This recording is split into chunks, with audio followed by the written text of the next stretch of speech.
Army disband करने का plan था। शुरुआत से ही एक फीलिंग थी कि हमें फौज की जरूरत नहीं। सेना नहीं, इस देश को पुलिस संभालेगी। यहाँ पुलिस की जरूरत है। हम शांति वाले देश हैं, हमें सेना की कोई आवश्यकता नहीं है।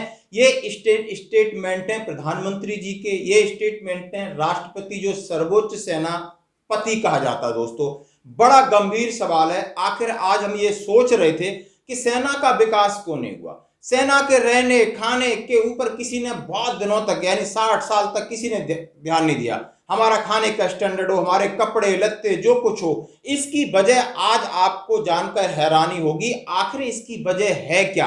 आप ये वीडियो जरा सुनिए और समझिए। बोला था कि हमको तो पुलिस से काम चल रहा है, हम तो शांति प्रिय लोग हैं, हमें क्या करना फौज से, हमारी किसी से दुश्मनी तो है नहीं, तो हमें क्या करना फौज करके। देखिए, मैं इस वीडियो को थोड़ा झलक आपने अभी देखी, पूरा वीडियो उसमें देखिए जहां पर एक इंटरव्यू चल रहा है और इसमें कहा जा रहा है कि हमारे जब देश आजाद हुआ तब एक बार 1950 और 55 के दशक में हमारे राष्ट्रपति जी ने प्रधानमंत्री को लिखा, हम शांति प्रिय देश हैं, हम विश्व में शांति स्थापित करने के लिए हुए हैं। भले हम गरीब हैं, बेरोजगार हैं, अनपढ़ हैं, अंधविश्वासी हैं, कोई फर्क नहीं पड़ता, हमें सेना की जरूरत नहीं, हम गांधीवादी विचारधारा के लोग हैं। दोस्तों, कितनी भयावह स्थिति होगी, कितनी हमारी सोची छोट होगी जिस देश का विकास कहीं हुआ नहीं। वो देश आज गुलामी की बेड़ियों से जस्ट बाहर ही निकला था और हमने पहल की कि हमें सेना नहीं चाहिए। सेना चाहिए तो सेना हमारी डिफेंसिव चाहिए, यानी एक बार सेना को डिसबैंड करने के लिए रिकमेंडेशन चली गई थी। बहुत हैरानी करने वाली बात है। इतिहास उन्हें कभी माफ नहीं करेगा कि आज हम कहां खड़े हैं। दोस्तों, आज बात करते हैं हमारे देश को सेना की जरूरत नहीं।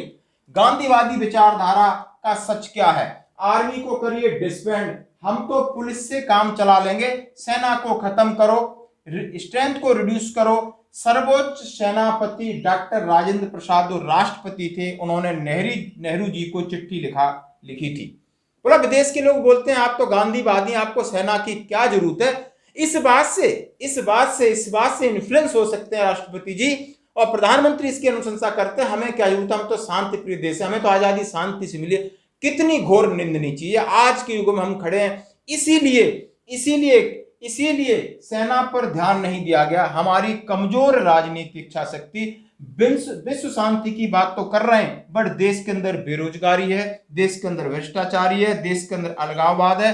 इसी तरीके से देश अनकंट्रोल होता हुआ चला गया और आज इतनी भयावह स्थिति है कि सेना को आज भी इस तरीके के प्रयोग किए जा रहे हैं। शायद इससे आप कितने सहमत हो, ये आपको सोचना पड़ेगा। इस वीडियो को पूरा आप सुनिए। ये एक ट्विटर पर एक नेशनल यानी इंटरनेशनल चैनल का वीडियो, जिसमें देश में भी इनकी बातें सुनी जाती हैं, विदेश में सुनी जाती हैं। वो कितना जोर से कह रहे हैं कि हमारे देश में भुखमरी है, पीने का पानी तक नहीं है और हम विश्व का ठेका ले रखा है कि शांति स्थापित करेंगे। घरों की शांति हम ठीक नहीं कर पा रहे और चले थे सेना को डिसबैंड करने के लिए। बहुत शर्म की बात है और यही एक कारण है जो कि हमें पिछले 1947 से लगाकर लगभग 70 साल तक हमारी सेना के अंदर कोई विकास नहीं हुआ। ना हमें हथियार मिले, ना खाना मिला, ना हमारी रेस्पेक्ट हुई। जब हम खुद ही अपनी सेना की रेस्पेक्ट नहीं करेंगे तो बाकी लोग कैसे करेंगे? हमें लेना होगा इससे सबक, समझना होगा अपनी पीढ़ी को कि आखिर क्या वजह थी, अब इतना पिछड़ी हुई है हमारी सेना। धन्यवाद दोस्तों। आज से ही एक फीलिंग थी कि हमें फौज की जरूरत नहीं है। पंडित जी ने बोला था कि हमको तो पुलिस से काम चल रहा है, हम तो शांति प्रिय लोग हैं, हमें क्या करना फौज से, हमारी किसी से दुश्मनी तो है नहीं, तो हमें क्या करना फौज करके। लेकिन जो प्रपोजल मैं आपको बता रहा हूँ, जो सुन के आपके होश उड़ जाएंगे, वो ये है कि 1955-56 के आसपास हमारे देश के राष्ट्रपति राजेंद्र प्रसाद, और देश का राष्ट्रपति जो है वो सुप्रीम कमांडर होता है इंडियन आर्म फोर्सेस का। राजन बाबू चिट्ठी लिखते हैं देश के प्रधानमंत्री पंडित नेहरू को कि हमें विदेश के लोग मिलते हैं और वो हमको कंप्लेन करते हैं कि आप तो एक तरफ तो आप कहते हो कि हम लोग गांधी जी के रास्ते पे हमारा देश चल रहा है और दूसरी तरफ आप लोगों ने इंडियन आर्मी फौज खड़ी कर रखी है, तो ये क्या है? ये कंपेटेबिलिटी नहीं है इसमें करके। और मैं बोला, मैं एग्री करता हूँ, गांधी जी नहीं चाहते थे फौज की जो तुमको नहीं है, हम तो बड़े शांति प्रिय लोग हैं हमारे देश के लोग। ये लिखा उन्होंने अंग्रेजी कि अगर डिसबैंड भी नहीं कर सकते तो धीरे धीरे इसकी पावर, इसकी स्ट्रेंथ कम कीजिए। सोचिए आप लोग, ये लोग इतने भूखे हो गए थे नोबेल प्राइज के लिए कि खाने को रोटी नहीं, दुनिया का सबसे गरीब कंट्री में आपका नाम है और आप चले हैं विश्व शांति लाने के लिए दुनिया के अंदर, जो काम अमेरिकियों का है। तो तुम्हारा काम नहीं है, तुम्हारा काम है पहले दिल्ली में पानी लेकर आओ हमारे घर में। हमारे पानी नहीं आता 1 घंटे से ऊपर दिल्ली में आज के जमाने में। मैं बात कर रहा हूँ सन 56 की। तो खाने के लाले पड़े हैं पेट में और ये डकोस्ताबाजी की जा रही है कि हमको तो विश्व शांति का मंदिर बन रहा है देश के अंदर कोई। तो कह रहे अगर ये फौज को हमने डिसबैंड कर दिया तो ये उस पर कलश काम करे। This is written by the president of the country.